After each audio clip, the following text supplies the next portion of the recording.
ও হৰি ও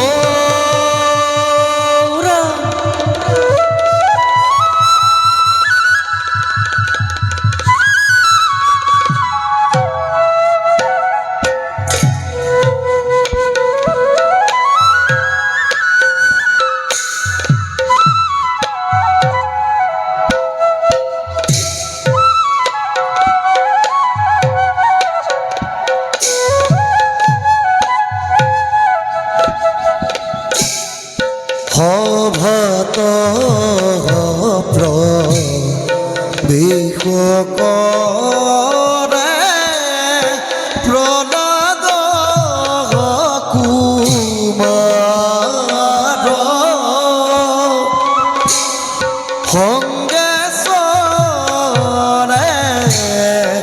দৈত্য শিশু দেখিতে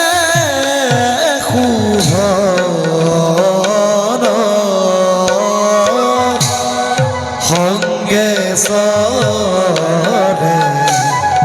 দৈত্য শিশু দেখিতে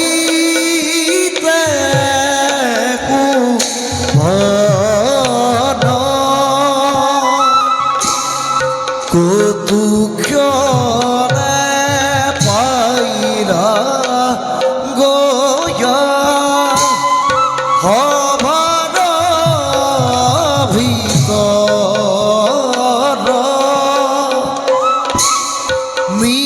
নিৰন্তৰে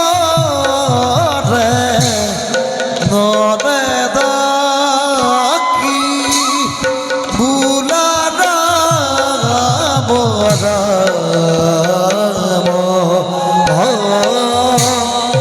নিৰন্তৰে নৰে দাকি বোলা ৰাম ৰাম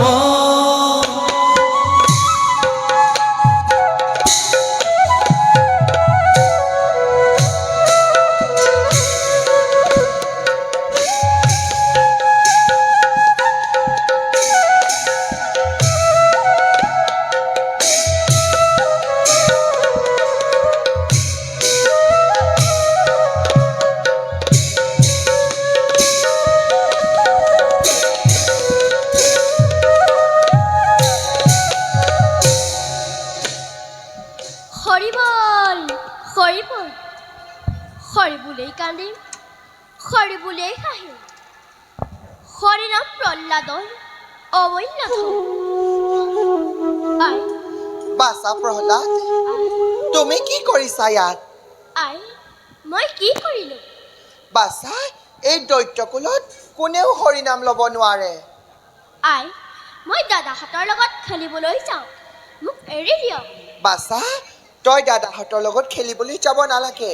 বল বাছা, তই আৰু মই দুয়ো অন্তেশপুৰত জিৰণি লওঁগৈ। আই আই মই অন্তেশপুৰলৈ নাযাওঁ আৰু হৰি হৰি বুলিও নিচৰো। বাছা, আই মই তোক হৰিনাম ল'বলৈ মনা কৰা নাই নহয়।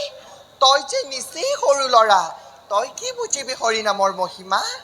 আই কি বস্তু কি গুণ তাক নাজানিলে মানুহে লাভৰ আশা কৰে জানো? বাছা, আই তই এইবোৰ কি কৈছ? মই একো বুজিব পৰা নাই। বাৰু বাছা, মই যিবোৰ প্ৰশ্ন সুধিম তই যদি উত্তৰ দিব পাৰ তেতিয়াহে মই গম পাম যে তই হৰিৰ মহিমা লাভ কৰিছ। আই মোক প্ৰশ্ন কৰক, শ্ৰী হৰি চৰণ চিন্তি মই উত্তৰ দিম। বাৰু বাছা কচোন, আই শ্ৰীহৰিক কি নামেৰে মাতিলে সন্তুষ্ট হয়? হৰিক বেলপাত পূজা কৰিব লাগে আৰু বহুবাৰ হৃদয়ত স্মৰণ কৰিব লাগে। আৰু হৰিয়ে বিপদত পৰিলে কেনেকৈ ৰক্ষা কৰিব? শ্ৰী মধুসূদন নামে আৰু ৰণস্থলীত চক্ৰধৰ নামে স্মৰণ কৰিব লাগে। আৰু সাগৰত পাৰত বিপদত পৰিলে নাৰায়ণ নামে মাতিলে ৰক্ষা পাব পাৰি। আৰু মৃত্যু মুখত পৰিলে আৰু মৃত্যুৰ সময়ত গংগা নাৰায়ণ ব্ৰহ্ম নাম ল'ব লাগে।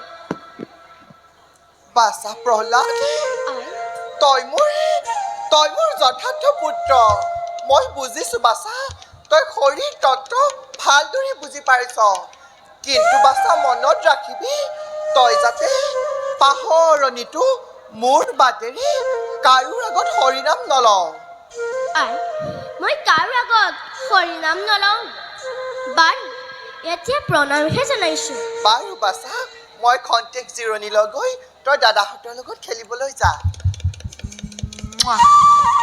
মই আহিলোঁ বাছা